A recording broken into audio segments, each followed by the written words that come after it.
So this What to Watch series, what to watch in the Raiders game, what to watch in the Chargers game, etc., is, I believe, new to the channel this season. I don't think I've ever done this before, and the one thing that really stuck out to me about making these videos is how fast it feels like you're repeating yourself, right?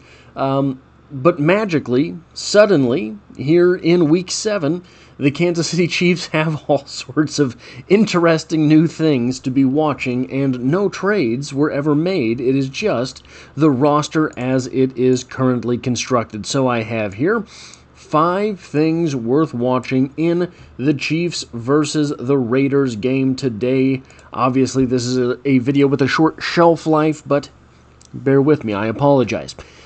Number 1, obviously, is the return of Rashee Rice. Rashee Rice is still the number 1 wide receiver for the Kansas City Chiefs, and the offense has been coming around despite his absence. So, while I put out an analysis video yesterday of what it means that Rashee Rice is coming back and how the Kansas City Chiefs are all of a sudden able to play chess in a completely different way. All of these pieces they have on offense have different moves that they can make, and the defense has to figure out how to contend with those moves. Despite the fact that I made that video, and I think I was onto some stuff, right? It was just my input. No one outside the building really has any idea how this offense is going to look. It is likely that this is going to be, 40% a completely new offense from anything that we have seen this year. Not because Juju Smith-Schuster he can't, really. There are things that Rashee Rice is going to be able to do that you would not have even asked Juju Smith-Schuster to do. I like that. And because of that, there are a lot of times where on, say, 3rd down, Juju Smith-Schuster would run to the sticks and turn around. Well, Rashee Rice might run to the sticks, turn around, and then keep running, right?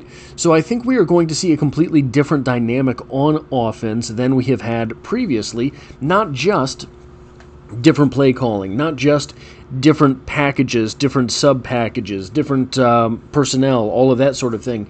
In addition to that, it is likely that the entire identity of this offense is going to be different, and this is the first game we're going to get to see that. Number 2 here, another year with multiple starting left tackles. I'm not going to touch on the Josh Simmons stuff because we still have nothing to touch on there. It is still obviously a massive mystery for this team. But the fact is that we do have another year with multiple left tackles starting for Mahomes. And this is his Jalen Moore's second week in a row going against a left tackle that is a premier pass rusher. Last week it was Aiden Hutchinson, and this week it is Max Crosby. So, last week went well enough. There were some hiccups. It wasn't a perfect game. I do think that Josh Simmons would have handled that matchup better than Jalen Moore.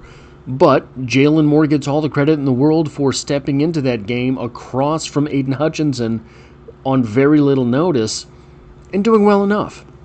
He gave up 1 sack last week. I think it was 1 sack, 2 hurries, 3 pressures, something like that. But last week went well enough, and if Moore spent last week kicking off some rust, because it's obviously probably he had to have, right? He was not playing a whole lot of football for a very long time.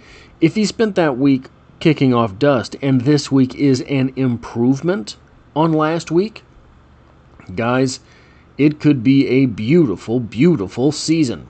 Number 3 here, can the defense put this game away early? The Raiders and the Bengals lead the NFL with 11 turnovers each. 11 turnovers through 6 games. Geno Smith has thrown 10 interceptions. I'll say that again. Geno Smith, through 6 games, has thrown 10 interceptions. He's been sacked 18 times. So if the defensive line is ever going to get to a quarterback, it has to be this one, right? By comparison's sake, Geno Smith has thrown 10 interceptions. Patrick Mahomes has thrown 2. Geno Smith has been sacked 18 times. Patrick Mahomes has been sacked 10 times. The Raiders' offense wants to hand you the win. Things seem magically, however, to change versus the Chiefs all the time. A team that couldn't run suddenly has a 130-yard running back. A team that can't get to the quarterback suddenly has 4 sacks in a game. For some reason, the Kansas City Chiefs are a time warp on the football field.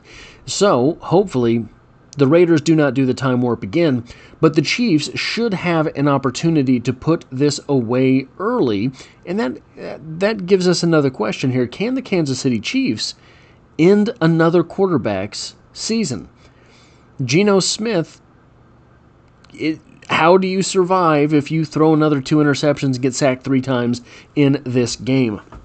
Very, very interesting in this yet young season. The number 4 thing to watch here is Ashton Jeanty. Number 1, I was a fan of Ashton Jeanty in college, but this one is multifold. On my draft channel, on my NFL draft channel, which I know I have not made any videos very recently, I made a video the year before his final year in college. It was like the second game. I think they were playing Akron, perhaps. And some of the stuff that Ashton Jeanty was doing in that game, which would have been his true sophomore year, right? Second game of his true sophomore year. I made a video saying, hey, this guy is going to be incredible. I believe I said in that video that he could be a first-round draft pick. Things aren't going maybe all that well in the NFL. However, he is on pace for 300 carries and 1,200 yards.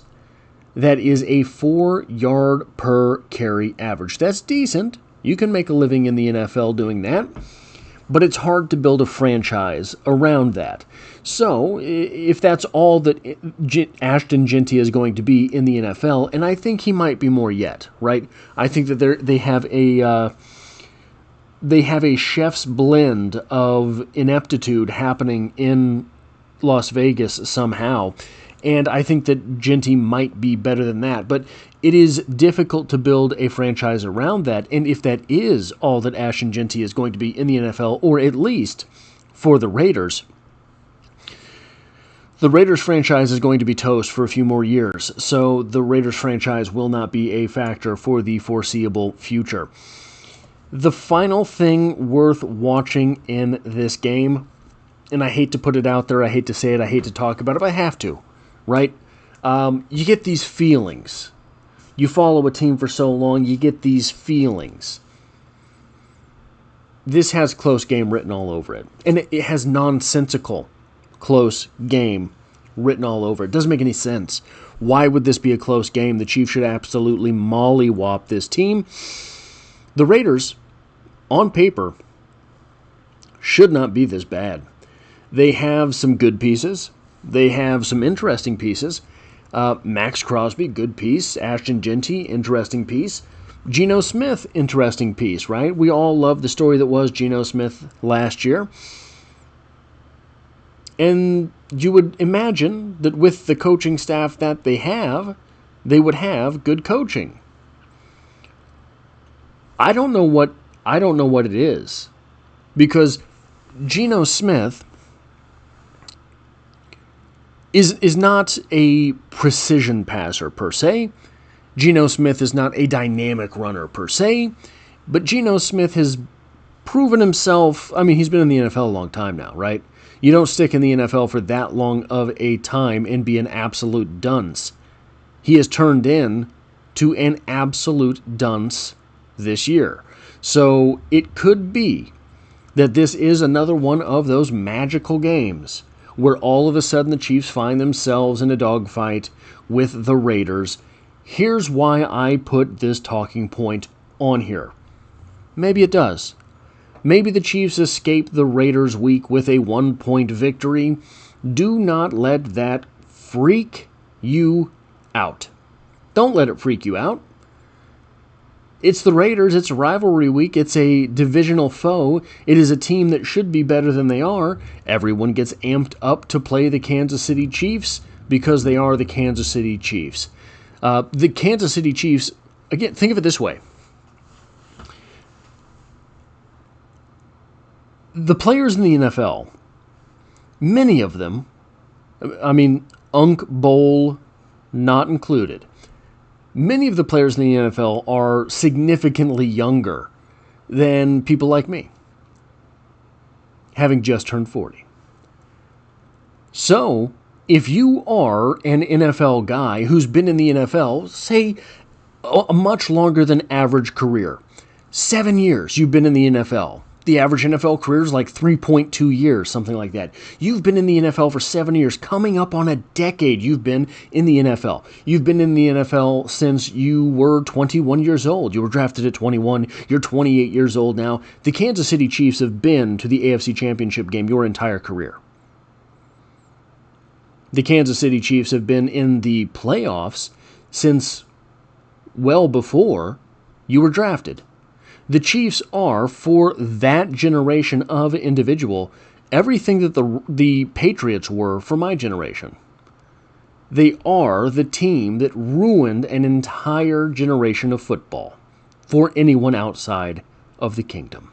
So that is what is worth watching in this game. If you like or appreciate what it is that I do here, hitting a like button really does help me out, as it tells YouTube to share this video with other Kansas City Chiefs fans. If you find yourself here by chance but not design, the Chiefs are the only thing I talk about on this channel, dropping multiple videos every single week. And as always, I hope to have you back for the next one.